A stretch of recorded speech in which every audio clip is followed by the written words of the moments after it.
الله وی چې د صحابو بدوي دا به بیوقوفي د شیعاګانو ماتم د بیوقوفتیا دی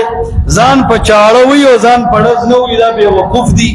10 محرم ته راوتي دي دا بیوقوف دي د رسول الله حدیث نه مني او بیالي منم دا بیوقوف دي دوی نخې ما راجمع کړي دي چې باغي شیعاګان ورشه انهم هم الصفحاء یقینا دي چې دي هم الصفحاء هم دي بیوقوفو بیا مبتدا او خبر دواړه معرفه شي معرف بالله او معرفه بالضمیر دا اللہ سبحانہ وتعالی دے قرآن کے فرمائی صحابہ ته چې څوک غلط نسبت کی دا بے وقوف دے دا خبر پننی شیعہ باندې ډېره کسانه کوي اوسنی شیعہ صحابہ باندې لعن طعن کی ابوبکر صدیق تا عمر تا غلط نسبتونه کوي شیعاګان نو الله فرمائی چې چا صحابہ ته بے وقوف ہوئے هم الصفحاء دا اصل کې خپل بے وقوف دي او د شیعاګانو بے وقوفتوب د یو راشنا مثال درکم د حسین رضی الله تعالی عنہ د زوینوم د زین العابدین څنګه دا د علی صاحب نوسی شو پنوسو کې راغی او دا د حسین بچی شو د واقعې کربلا په خپل سترګو لیدلې دا یو خبره د واقعې کربلا نه بعد سلويخ کال دا زین العابدین باندې پاتې شوی سورہ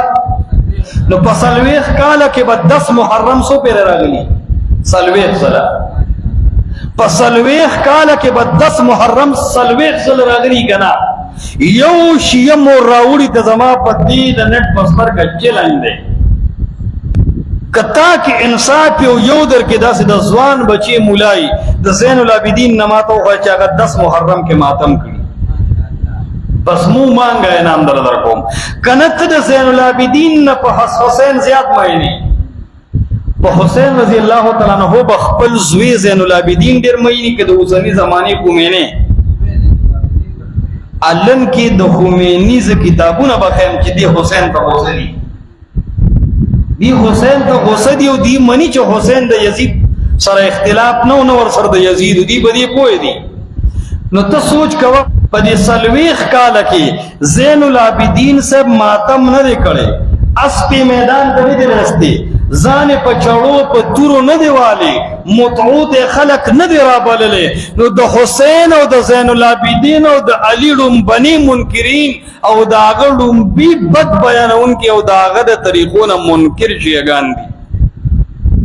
ته په کوم خپل د حسین نو مالشیا تبک مخلد علی او د زین العابدین نومله زین العابدین طریقه خدا دا چې هغه په سلويخ کال کې ماتم نه کړي نو ستا پنس خو بیا د حسین لوی دشمن اعلی اعاذ بالله دا زین العابدین دی نو کپ ماتم نه کول دا د حسین په بر خوشحالي وي نو دا ماتم خو زین العابدینم نه کړي آیا هغه د حسین په مرګ راضیو طالبات المقدم مثل خو حال دا چې دا لیونی دی پویږي نه بل دا تاسو کتاب والدان سره نوٹ کې بهار الانوار الارشاد او د مولا باقر کتاب مجلسی سے علامہ مجلسی چې وته د 3 جل 45 کې وی کله چې حسین رضی الله تعالی عنہ وفات کېدو نو وی دا خپل لور زینب رضی الله تعالی عنها او دی لور ته وی اے زما لور زینبو زما د مرګ نه بعد ماتمونه کی زما د مرګ نه بعد مخ په سپیړو نه او گریوان او نشله ذکر رسول الله فرمایلی حدیث د بخاری 1256 وغیرہ ليس منا من ضرب الخدود وشق الجيوب ودعا بدعوى الجاهليه اغه سړی زمانه نه دي چې هغه د مرګ په ټیم کې ځان پسپیړو او گریوانونه شلې ودعا بدعوى الجاهليه او د جاهلیت په شان چغي وي ليس منا محمد رسول الله فرمایي دا زما امتیان نه دي نو د حسین او د حسن نیکو محمد رسول الله وایي چې شیګان زما امتیان نه دي ذکر هغه د حدیث خو ته خلاف کې دا ماتم رسول الله کړو دا ماتم سلف کړو او بیا د حسین منون کې دومره څوک نه و چې ټول عمر په 10 محرم ماتم کو اذان وو او دی په ایمان ته ګوره کنه دومره جدید دور دی او ځان پچاور وای تماچے ته به خیال نه نو کنه ایمانی کمزوری ده چې دومره مهینه او قربانی کې بیا خو 2.5 روپے بازار خرابېږي پتا کې مدګي اعظم نه خرابېږي با او بس یو ټک ورکولو دا بم کې یو ضرب د زیتم راسي وما ادراک ما سقا خبره پويږي نو دا به ایمانی کمزوري چې زور ټول چړې له اترې راغله ده کنه په سنت طریقه ځان دې کوي دي ته وي هم الصفها الله وی چې د صحابه بدوي دا به وقوفي د شیعاګانو ماتم د بے وقوفتیا ده ځان په چاړه وي او ځان پړز نو وي دا بے وقوف دي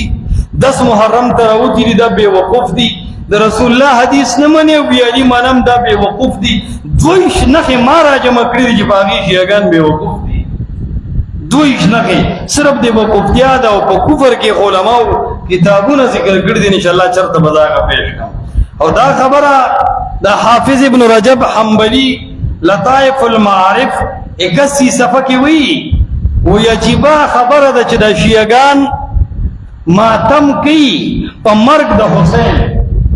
او حال دادی لم یأمر الله ولا رسوله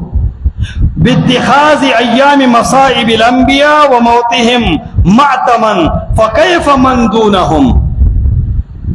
وی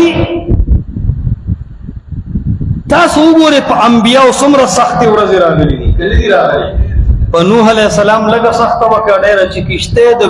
جودي د غر د پاسه او ازوی او کور کته لاندې پروت دی تمام مکه ته تاویږي د دې نه لوی سخت ورځ بناوه په دې هغه ماتم کړه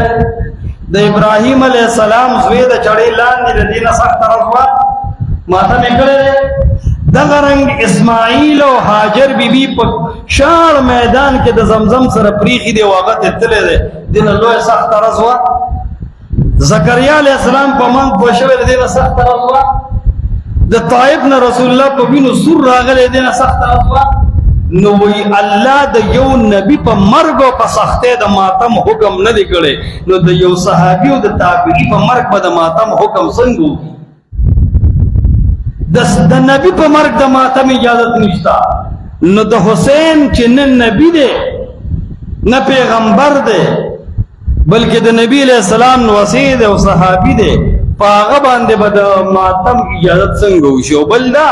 ته خو د مولا علی چغې وې نو د علی په مرګ ماتم وکړو حسین په مرګ ولې ماتم